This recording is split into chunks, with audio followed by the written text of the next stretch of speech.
Olá, meus amigos, estamos de volta. Eu sou o professor Vitor Santos e vamos dar continuidade ao nosso estudo, ao nosso programa Código Penal Comentado. No vídeo passado, o professor trabalhou com vocês o crime do artigo 150 do Código Penal, o crime de violação de domicílio. Vamos avançar para trabalharmos agora o crime do artigo 151.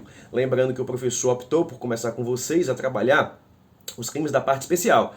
E já estamos no artigo 151, já trabalhamos aí mais de 30 artigos, desde que iniciamos o nosso projeto. Lembrando que ainda estamos trabalhando os crimes contra a pessoa, mas já estamos aqui na nossa reta final. Já falamos sobre crimes contra a vida, lesões corporais, periclitação da vida e da saúde. Já falamos também sobre crimes contra a honra, crime de rixa, capítulo 4 que trata da rixa, capítulo 5 dos crimes contra a honra, e começamos o capítulo 6, aquele que traz os crimes que envolvem crimes contra a liberdade individual. Os crimes contra a liberdade individual. E dentro desse tema, crimes contra a liberdade individual, já trabalhamos com vocês duas sessões.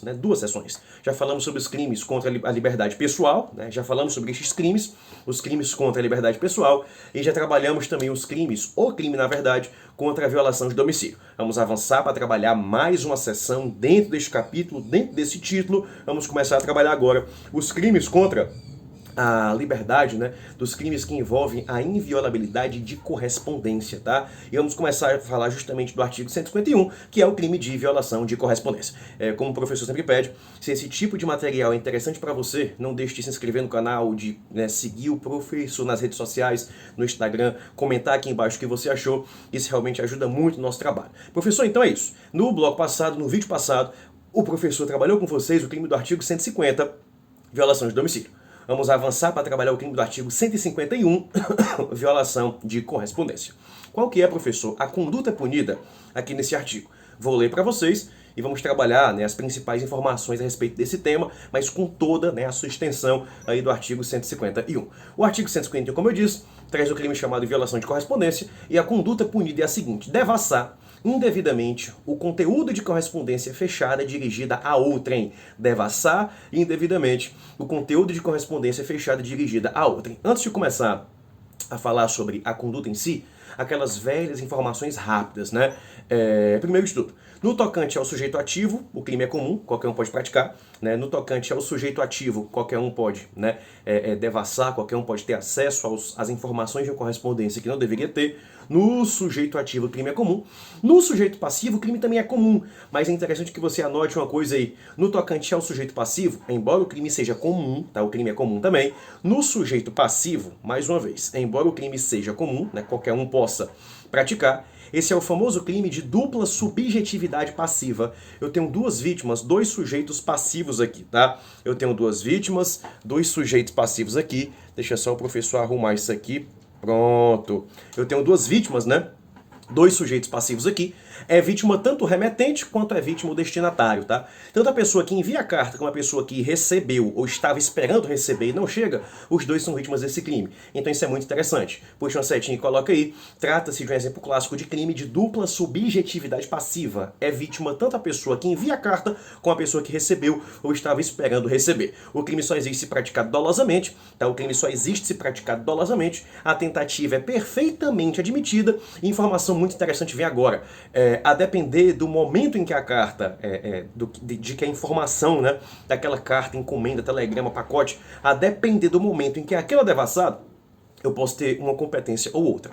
Se a carta estiver em destino, se a carta estiver em rota, se a correspondência estiver em trânsito e ela for devassada nesse momento, a competência vai ser da Justiça Federal, porque o serviço postal é competência da União. Então, se a carta estiver em trânsito, a competência vai ser da Justiça Federal. Mas se a carta estiver com a pessoa do remetente ou com a pessoa do destinatário, na mão, na posse da pessoa, aí a competência vai ser da Justiça Estadual, tá certo? Isso é bem interessante. Eu vou enviar uma carta para o meu irmão. Se alguém devassa a informação, estando a carta comigo ou com o meu irmão, é competência da Justiça Comum do Estado. Mas se a carta estivesse em trânsito, aí seria competência da Justiça Federal. No tocante à conduta, o núcleo é devassar. Devassar indevidamente o conteúdo de correspondência fechada dirigida a outrem. Pessoal, devassar significa ter acesso a informações ocultas. Devassar significa ter acesso a informações ocultas. Ter acesso a informação que você não devia ter. ter acesso a informações que você não deveria ter, tá certo? Embora seja a maneira mais comum abrir a carta e ler, e isso não é necessário, porque trata-se de um verdadeiro crime de forma livre, tá certo? Crime de forma livre. Normalmente as pessoas, elas têm acesso ao conteúdo de uma carta, né, o conteúdo de uma carta de maneira ilegal, abrindo a carta sem autorização e lendo. Normalmente é assim, mas trata-se de um crime de forma livre, o sujeito não precisa propriamente ler a correspondência, abrir e ler, tá? Pode, por exemplo, ser uma encomenda, e o sujeito consegue saber o teor daquilo ali passando a mão nela, né? Se é uma joia, se são moedas, se é valor, ele consegue passar a mão ali e saber. Ou, por exemplo, pode ser uma carta mesmo. Ele pega aquela carta e coloca contra a luz. Já tentou fazer isso? Dá pra ler praticamente tudo, né? Ele tá devassando o conteúdo da carta, o conteúdo da correspondência, né? O conteúdo do envelope, o conteúdo do telegrama, mesmo sem abrir e ler, tá certo? É então um crime de forma livre. Devassar significa ter acesso a informações proibidas que você não devia estar atento. No tocante à pena, detençãozinha de 1 a 6 meses ou multa, né? No tocante à pena, detenção de 1 a 6 meses ou multa, trata-se de infração penal de menor potencial ofensivo, e no parágrafo 1º nós temos um outro tipo de crime, mas que também é conduta equiparada. Sonegação ou destruição de correspondência, tá? É a conduta punida no artigo 151, parágrafo 1º. Nas mesmas penas incorre quem? Primeiro, quem se apossa indevidamente de correspondência alheia, embora não fechada, e no todo ou em parte, a sonega ou a destrói, né? Aquele sujeito que se apossa, sonega, destrói, mesmo que a correspondência não tivesse fechada, também pratica uma conduta equiparada. Inciso segundo, do parágrafo 1º, que traz outra conduta equiparada, mas é outro crime. Para quem não está acostumado, pessoal, com essa questão de conduta equiparada é uma conduta diferente, mas que a pena é a mesma, tá? A pena é a mesma. Quem indevidamente divulga, transmite a outrem ou utiliza abusivamente comunicação telegráfica ou radioelétrica dirigida a terceiro ou conversação telefônica entre outras pessoas. É mais uma conduta equiparada aqui, é a mesma coisa que você está violando a correspondência. Inciso terceiro, quem impede a comunicação ou a conversação referidas no número anterior, no inciso terceiro.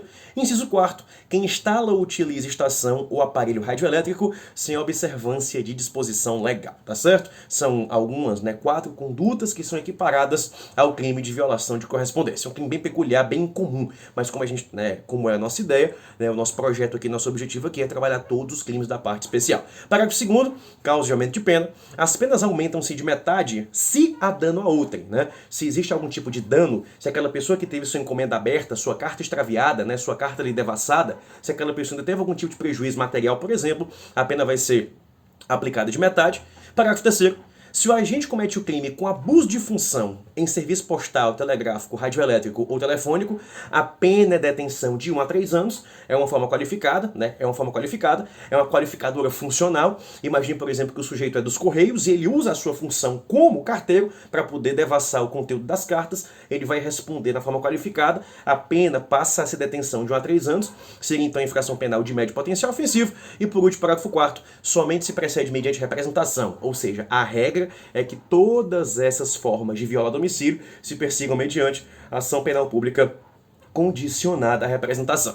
Só que o parágrafo 4º diz, salvo nos casos do parágrafo 1º, inciso 4º, que é aquele de quem instala ou utiliza estação ou aparelho radioelétrico, sem observar os dispositivos legais, e no caso do parágrafo 3º, que é justamente essa qualificadora da violação de correspondência usando a sua função de pessoa que trabalha, por exemplo, no serviço postal. Nessas duas situações, a ação penal vai ser pública e incondicionada. Professor, eu nunca nem tinha visto esse crime. Pessoal, é justamente essa a nossa ideia. É trazer de maneira resumida, trazer de maneira curta, trazer de maneira compassada, mas o mais objetivo possível, todos os crimes da parte especial, tá certo? E esse é um artigo que, sendo sincero com vocês, ele não tem tanta incidência assim em prova de concurso, Mas ele não tem muita incidência assim em prova de concurso, em exame do OAB, mas se você já chegou até aqui, é sinal que realmente você é diferenciado, é sinal que realmente você é diferente, Provavelmente você já viu todos os meus vídeos, ou pelo menos já assistiu esse aqui até o final, um vídeo tão específico assim, tá certo? Vou ficando por aqui.